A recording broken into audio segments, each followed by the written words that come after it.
Sinabi ko naman sa'yo, di ba? Huwag ka nang makialam sa Saber na yan, di ba? Tay, sorry na po. Di ko lang po kasi kaya makita na may nasasaktan na ibang tao. Gusto ko po patas-patas lang lahat. Please, tay, kumalma na po kayo. Ako naman po yung nag-aalala sa inyo ngayon. Wala, talaga. Bata ka pa lang talaga. Mahilig ka na. Lumapit sa trouble. Okay lang naman yun eh. Dahil naging maayos sa loob mula nung pumasok ka sa buhay nila. Pero hindi ganun lagi. Hindi ka lagi swerte na.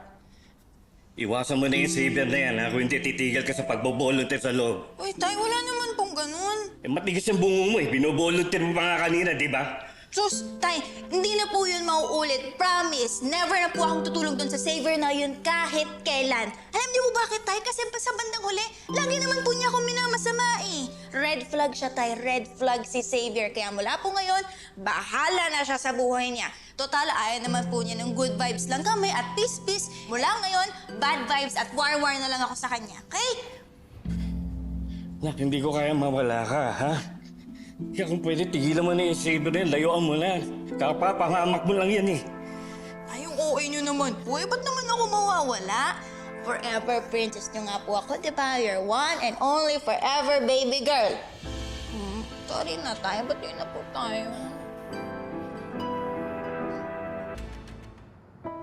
So ako yung prinsesa, tapos si Kuya Puso yung prinsipe. Awkward talaga eh. Quiz ko yun eh. Ano lang kasi? Hindi mas awkward yun. Ano? Ba't naman naging awkward? Kausa naman tayo ah. Tsaka uy, acting lang yan ha. Huwag mo lagan ng mali siya. Wow ah. Alam mo, hindi naman ako ang arte kung may choice ako. Performance naman ng mga kakosa natin yung magiging basihan ng jail management kung itutuloy yung program natin dito eh. Princess, Po, Good na tayo para sa practice ng play natin bukas. Tapos, gumawa na ako ng listahan ng lahat ng mga sasali.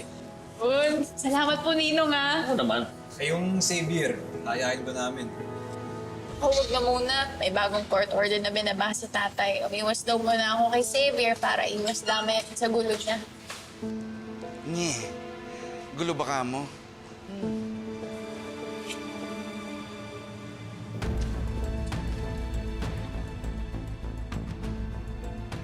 Tinitignan ka sa mata, Master, oh. Baka nakukulangan pa sa pasa niya. Bata, baka gusto mo matuloy na yung naudlot kahapon. Ha? Ano? Suntok! Mga quiz! Galaw! Mga quiz! Love lang. Relax. Nakatingin ka pa rin sa amin. Brother, sabi ko naman sa'yo, balato muna sa akin to. Okay? Kalma na tayo. Sige, magtago ka dyan. You can trust her. Teka, paano hindi? Iprotektahan niya nga ako. Pinoprotektahan ka ba o binabakuran ka na? Trust me, patay na patay sa yung babae na yun. Di mo ba nakikita yun? Di mo ba nararamdaman?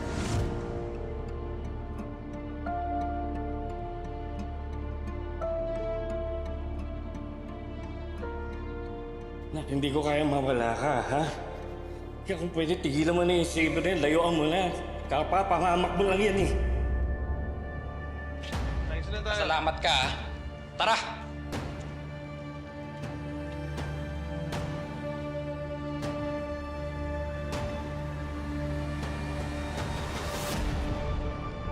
Siya, your mom, they live with these criminals. Di mo alam kung paano sila mag-isip. Di mo alam, minamanipulate ka na niya.